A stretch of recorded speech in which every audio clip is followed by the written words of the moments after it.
Hello guys, welcome to the JK study online. Guys, मैं लाया हूँ आपके लिए टॉप 10 वीकली करंट अफेयर्स जो कि जून 26 से लेके 3 जुलाई के बीच में जितने भी नेसेसरी जो आपके एग्ज़ाम पॉइंट ऑफ व्यू से इम्पोर्टेंट करंट अफेयर्स हैं वो मैंने इस वीडियो में लाए हैं।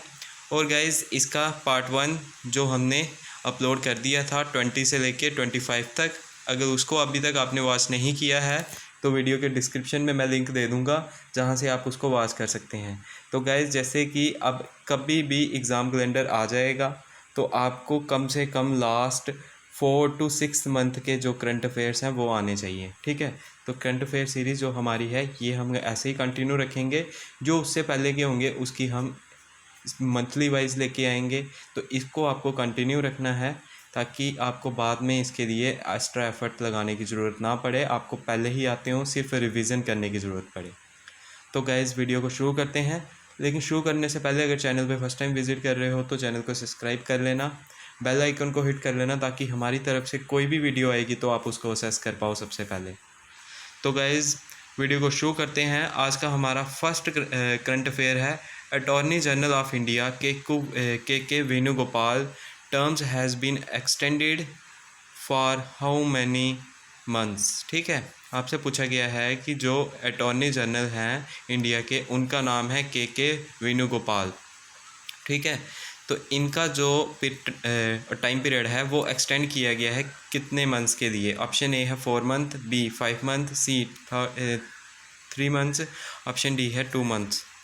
आप राइट आंसर कमेंट करके मुझे बता सकते हैं अगर आपको पता है, तो मैं जल्दी से आपको आंसर बता देता हूँ। क्वेश्चन नंबर 1 का राइट रहेगा ऑप्शन सी यानी 3 मंथ्स के लिए। ठीक है, सी राइट रहेगा।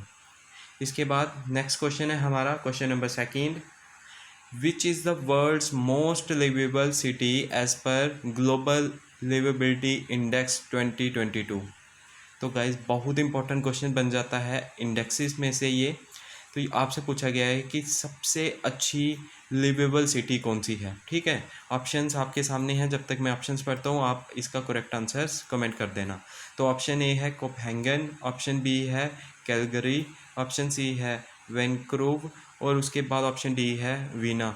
ठीक है, आई होप आपने राइट आंसर्स कमेंट कर दिए होंगे। तो गाइज, क्वेश्चन नंबर 2 का राइट रहेगा ऑप्शन डी यानी वीना। ठीक है, आपको मुझे इसका एक क्वेश्चन है जो कमेंट करके बताना है कि वीना जो है वो किसकी कैपिटल है। ठीक है, Veena is the capital of which country.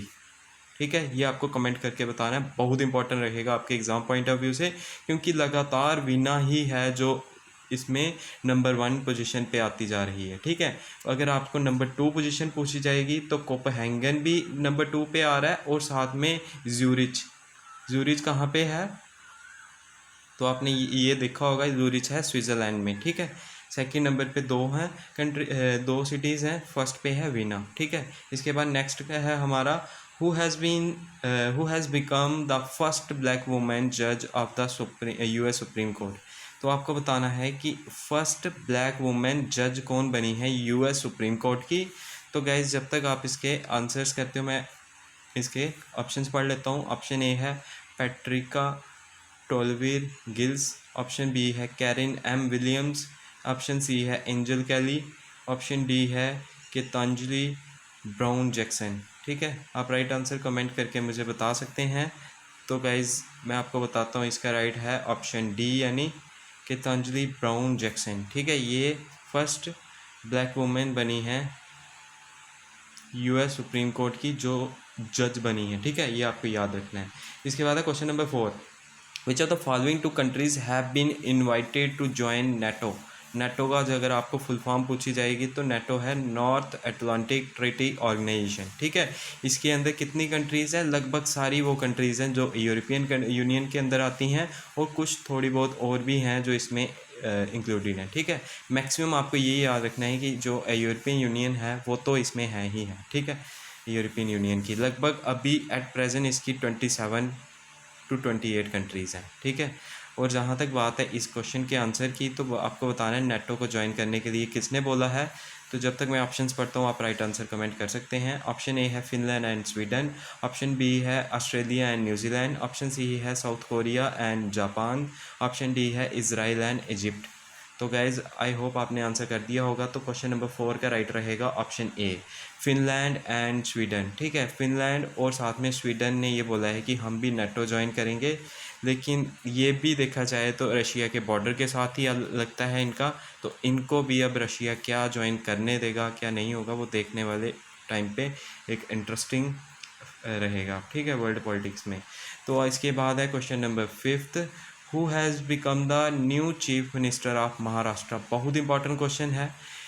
आपको अगर चीफ मिनिस्टर ऑफ महाराष्ट्र पूछा जाएगा तो आप उद्धव ठाकरे को लिखेंगे, लेकिन वो अब चेंज हो चुके हैं। उन्हीं के पार्टी में से ही एक जो लीडर हैं वो कुछ अपने जो वहाँ के विधायक थे, कुछ वहाँ के जो बोल सकते हैं जो जीते हुए लीडर्स थे, उनको अपने साथ लेके चले गए हैं और उन्होंने बीजेपी के साथ वहाँ पे गवर्नमेंट बना ली है। ठीक है, उद्धव ठाकरे अब इसके जो सीएम नहीं है महाराष्ट्र के, अब कौन है? तो आप राइट आंसर कमेंट करके मुझे बता सकते हैं। ऑप्शन ए है अब देवेंद्र फडणवीस हैं, या फिर एकनाथ शिंदे हैं, या फिर अशोक चौहान हैं, या फिर ऑप्शन डी अजीत पवार हैं। ठीक है, तो आई होप आपने अभी तक इसका राइट आंसर कमेंट कर दिया होगा। तो गाइज़ क्वेश्चन नंबर 5 का राइट रहेगा ऑप्शन बी, यानी एकनाथ शिंदे। यहाँ तक बात है, मैं आपको इसकी पूरी स्टोरी बता देता हूँ। तो जहाँ तक बात है महाराष्ट्र की, तो ये एकनाथ शिंदे जो थे ये थे शिवसेना के ही लीडर। ठीक है, लेकिन हुआ यूँ कि इन्होंने वहाँ से एक तरह से बोल सकते हैं पुल आउट कर दिया वहाँ से अपनी पार्टी से, और अपने साथ बहुत से लीडर्स को ये लेके चले गए। इतने लेके चले गए कि एंटी डिफेक्शन लॉ के अंडर भी वो नहीं आते हैं, क्योंकि वो लगभग इतनी मेजॉरिटी के साथ आए हैं कि उनके ऊपर एंटी डिफेक्शन लॉ जो शेड्यूल 10 में आता है वो भी एप्लीकेबल नहीं है, और इसी से उन्होंने वहाँ पे गवर्नमेंट बना ली है। ऐसे तो देवेंद्र फडणवीस बनने जा रहे थे, लेकिन उद्धव ठाकरे ने बोला था कि वहाँ पे जो शिव सैनिक हैं उसको हटाया गया है, तो इसी पे बीजेपी ने वहाँ पे शिव सैनिक को ही रखा फिर से, और एकनाथ शिंदे को ही वहाँ पे सीएम बना दिया है। ठीक है, जो अगले 2.5 साल के लिए वहाँ पे एज ए सीएम रहेंगे। ठीक है, तो एक बोल सकते हैं अच्छा या स्ट्रेटजिकली मूव था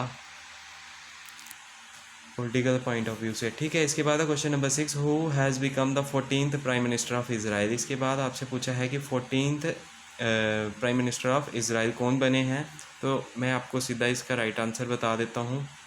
आप ऑप्शंस पढ़ सकते हैं। ऑप्शन ए है नफ्ताली बेनेट, बी है बेंजामिन नेतन्याहू, ऑप्शन सी है यासिर लैपिड, और डी है शैली रचेल यचमुक। ठीक है, अगर मैंने गलत पढ़ा होगा तो आप देख सकते हैं ऑप्शंस। ठीक है, इसका राइट आंसर है ऑप्शन सी, यानी ज़ैर लैपिड। ठीक है, इससे पहले कौन थे?